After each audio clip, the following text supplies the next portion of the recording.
से हाइड्रोजन को विस्थापित कर देता है। ठीक है, क्यों? देखिए जिंक क्या होती है, Zn प्लस सल्फ्यूरिक अम्ल क्या होता है, H2SO4।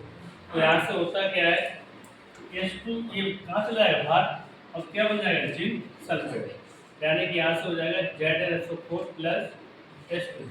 एक तो आप डायरेक्ट इस टाइप से रिएक्शन लिख सकते हैं, कोई दिक्कत नहीं। अगर एग्जाम में जो है कुछ नहीं आता तुम्हें, तो अगर डायरेक्ट ये रिएक्शन लिख दो और एक भाषा लिख दो सीधी छोटी सी कि वैद्युत रासायनिक श्रेणी में जिंक जो है वो हाइड्रोजन से ऊपर स्थित है, ऊपर स्थित, इसलिए ऐसा प्रबल अपचायक, या अधिक सक्रिय धातु है, और अधिक सक्रिय धातु कम सक्रिय धातु को उसके जगह विस्थापित कर देती। सब में जितना भी क्वेश्चन इस टाइप किया है तो हर किसी क्वेश्चन की थ्योरी जो होगी वो सेम ही होगी, बात समझ, कोई बदलाव नहीं है, सिर्फ रिएक्शन इनकी अलग अलग होगी। अब देखिए अगर इसको ऐसे ना लिखिए, दूसरी भाषा में कैसे रिएक्शन कर सकते हैं, Zn के पास 2 इलेक्ट्रॉन होते हैं, कितने होते हैं, 2 इलेक्ट्रॉन होते हैं। तो ये 2 इलेक्ट्रॉन क्या कर सकता है, त्याग देगा, तो इसके पास 2 पॉजिटिव आ जाएंगे, कितने आ जाएंगे, 2 पॉजिटिव आ जाएंगे। ठीक, हाइड्रोजन जो है इसके पास कितना होता है, 1 इलेक्ट्रॉन,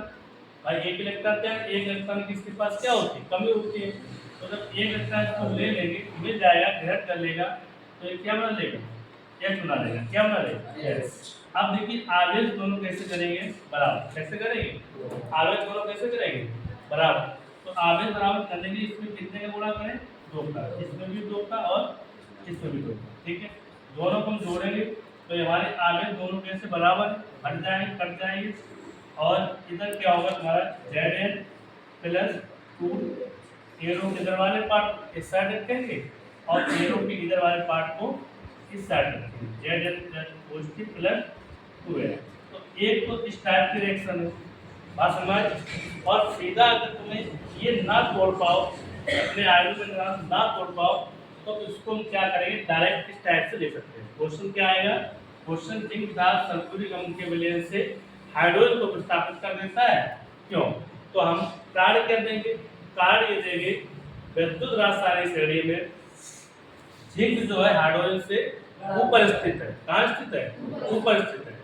वैद्युत रासायनिक श्रेणी क्या होती है, बताया तुमने, वैद्युत रासायनिक श्रेणी जो होती है, यानी कि जो धातुएं हमारी हैं उनको मानक इलेक्ट्रोड ध्रुवों के एक क्रम में लिखने पर, कहाँ लिखने पर, क्रम में लिखने पर एक सीरीज प्राप्त होती है, एक श्रेणी प्राप्त होती है, जिसे हम क्या कहते हैं, वैद्युत रासायनिक श्रेणी।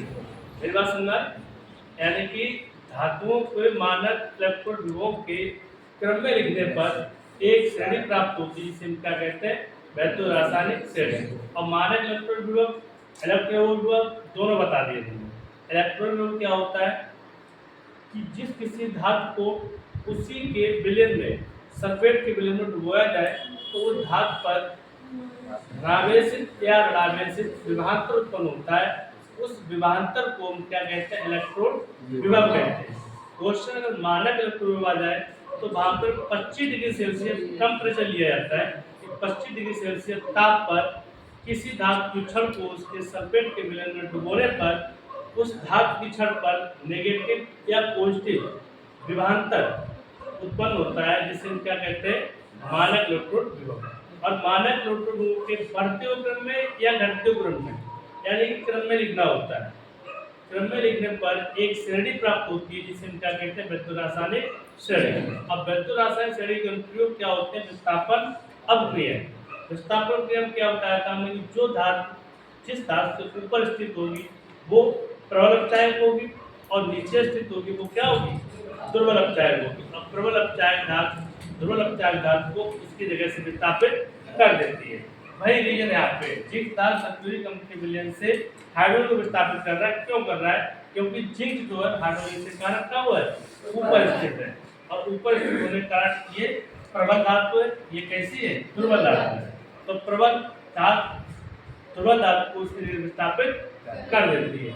रिएक्शन इसकी डायरेक्ट ऐसे लिखने जो ऐसे लिख दो, या इसे आयनिक तौर पर लिखना चाहो तो इस तरह से लिख सकते, क्योंकि Zn जिंक के पास 2 एक्स्ट्रा इलेक्ट्रॉन होते हैं, 2 इलेक्ट्रॉन त्याग देगा तो इसके पास 2 पॉजिटिव आ जाएंगे, और हाइड्रोजन पास तो 1 इलेक्ट्रॉन होता है, तो 1 इलेक्ट्रॉन त्याग देता तो उसके पास कितना पॉजिटिव होता है, अगर एक इलेक्ट्रॉन छूट जाएंगे तो यहाँ पे H बच जाएगा, यानी कि इसकी पूर्ति हो जाएगी।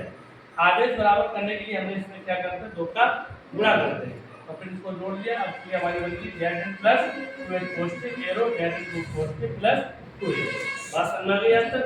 कोई डाउट है? कोई डाउट है आप तक? Clear, confirm? अब नोट करें।